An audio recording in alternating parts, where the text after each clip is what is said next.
Yo, yo, yo. What up? My name is Johnny, and this is Live with Johnny. If I'm close, y'all, I apologize. I don't know why it's so close, but nevertheless, we got to get a show on. Lately, I've been running rerun shows. A lot of people notice that. They be like, yo, why are you running rerun shows? Sorry, I'm trying to get the uh, best position, trying to rework it. But why are you running rerun shows? Because I can. No, not only that. It's because sometimes people don't see the show the first time. And then I do have a lot of people who go back and they'll watch like recorded shows and they'll be like, I watched the whole thing, but it's just not the same sometimes as watching it as it's live. You catching people's attention and things like that. So it's something new. It's or sort of like a TV show type thing. And I'm trying to put it together. I've been working on it for years, but now I finally have it put together. So you're gonna see like things like that, and it's gonna be a TV show. So don't worry about it. It's cool, all right.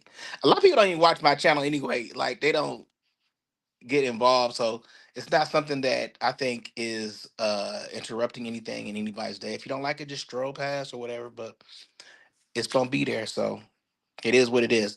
So with that being said, the topic of today is about black women. You know, I'd always talk about black women and things like that. And then this week, especially,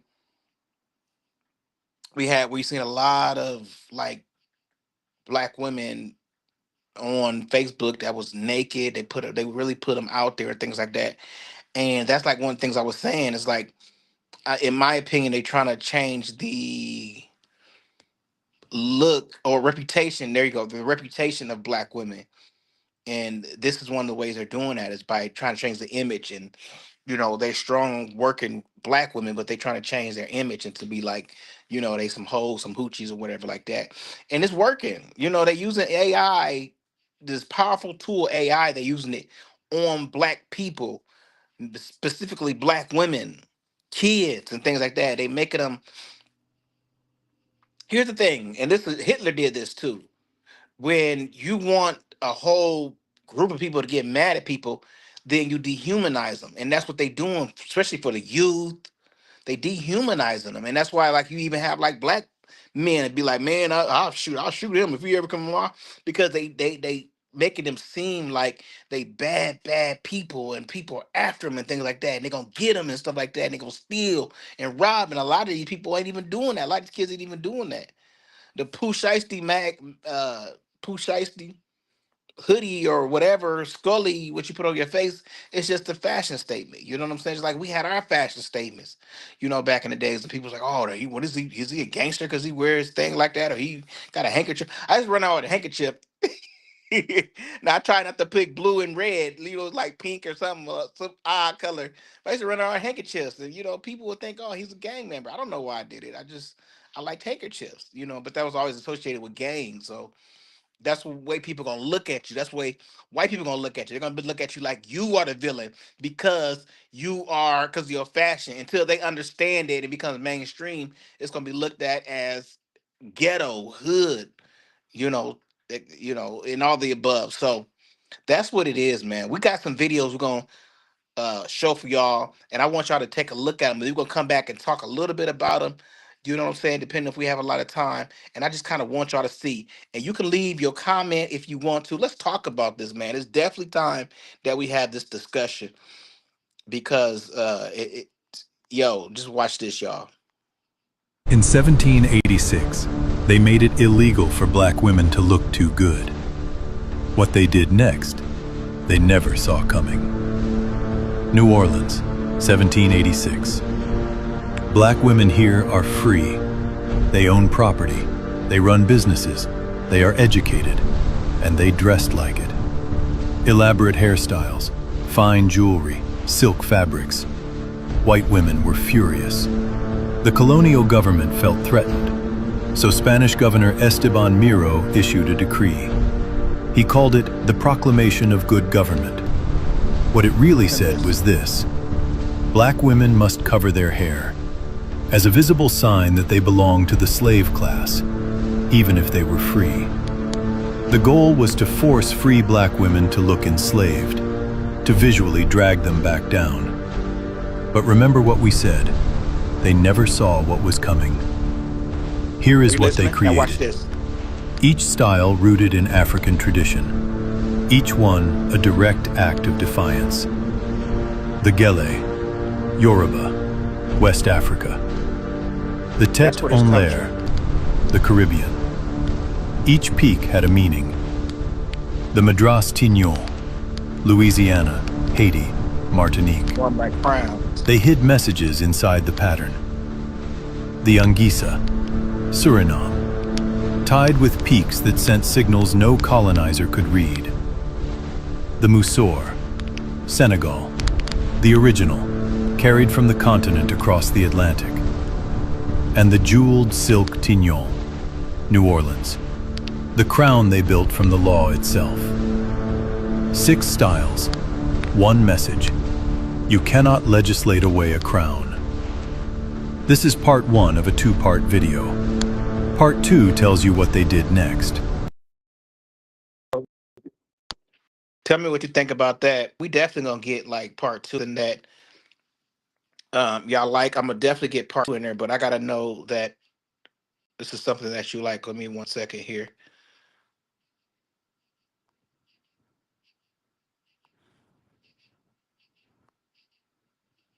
So I gotta know that it's something that y'all like, you know what I'm saying? And then I'll definitely get part 2 in there for y'all. So let me know what y'all think about that. That's crazy. Like they were so jealous. And the crazy part about it, it was the white women who went to the legislators like, we don't like them being prettier than we are. We don't like the way their hair is. And now like we try to look black women try to straighten their hair like white women. And back then it was the total opposite. They liked the way that black women hair was. But nevertheless, it's crazy that they try to put rules in place for black women. Like we didn't want y'all to be seen. Like put this turban on her, cover your head up. We don't like that. That's crazy. And they made it to where it was an expression. And they probably still got jealous of that. They probably was still, I'm sure they were still jealous of what they came up with and creativity they came up with. That's crazy, man. To hate somebody just because of the color of their skin. Tell me what y'all think about that. Leave your comments. We're gonna take a look at another video, y'all. And this one is kind of deep, so I really want to They caution you. used black babies as alligator bait, and they made postcards about deep South 1800s to early 1900s. White hunters needed bait for alligators. They didn't use chickens. They didn't use pigs. They used black babies. They would take infants and toddlers, some still crawling, and tie them or throw them into the water. The alligators would come. Sometimes they used them to actually hunt. Sometimes they just did it for fun, and they thought it was so hilarious. They made postcards, actual postcards, sent them to friends, kept them I as seen postcards souvenirs. too. Multiple sources confirm this happened across Mississippi, Florida, and other swamp regions.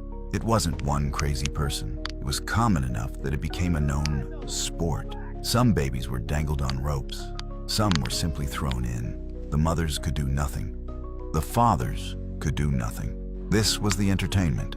This was the culture. Nobody was ever punished. Nobody was ever stopped. And the postcards circulated freely. They used black babies as live bait for alligators. They thought it was funny. They made postcards to brag about it. And nobody was ever held accountable. So that's crazy. That's the story that I heard about. And the reason why I bring you these stories is because you need to hear. If you've never heard these stories, you need to hear about them.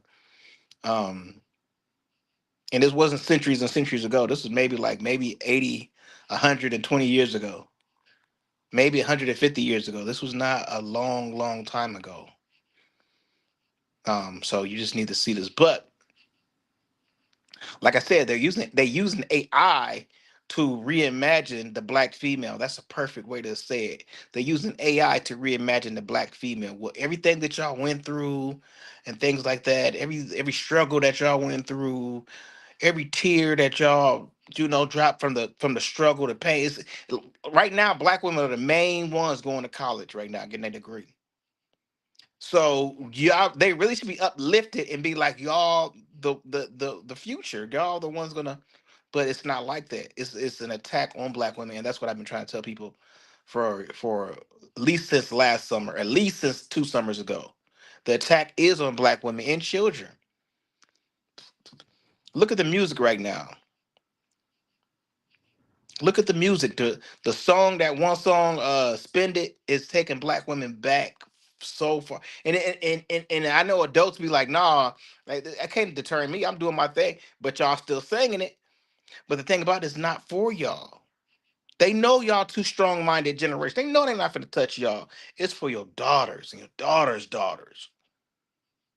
And y'all just let y'all not saying nothing about it. It's like y'all just giving up, like fuck it. And they know exactly what they're doing. They're going for your daughters, daughters, your kids, kids. That's why I said there's women and kids first. 'Cause if they can't get you, if they can't get the 40-year-old woman, the 45-year-old woman, okay, cool. We're going for your daughter. We're going for your son. Wake up, bro. And it's working. It's definitely working. Um, I'm gonna play his last video and y'all tell me what y'all think, man. So this is the current depiction of Because black this women is on that's being black women pushed right out there here. into the world. I seen this post recently on Instagram of this depiction of supposedly the current state of black women. We are the we are the Section 8 house, low income, loud, boisterous, low class, ratchet, ghetto, ignorant, lace front, big lash wearing, lack of self-respect, and undignified women of the world. And this image is being pushed out there and generalizing all black women into this. Now, are there groups of women who wear lace fronts and lashes? Yes. Are there groups of women who carry themselves in, a less admirable way? Yes. But to generalize all black women and say that there's not a narrative and an agenda being pushed, Okay. So I think that's the end of the video. And that's why I bring other people on so y'all can see other people's opinion and it's not just mine. Me as a journalist, my job is to bring it to you. You make your own decision. I can't convince you of nothing. Y'all gotta make your own decision. For real. Real talk. All right. So it's time to wake up though. For real. It's time to wake up. It's time to get serious. Because this is definitely serious. All right, with that being said, we're gonna get out of here. Make sure y'all comment. Y'all can go back later and comment because we're gonna run this again. You already know. So leave a comment, whether it's good or bad or whatever like that.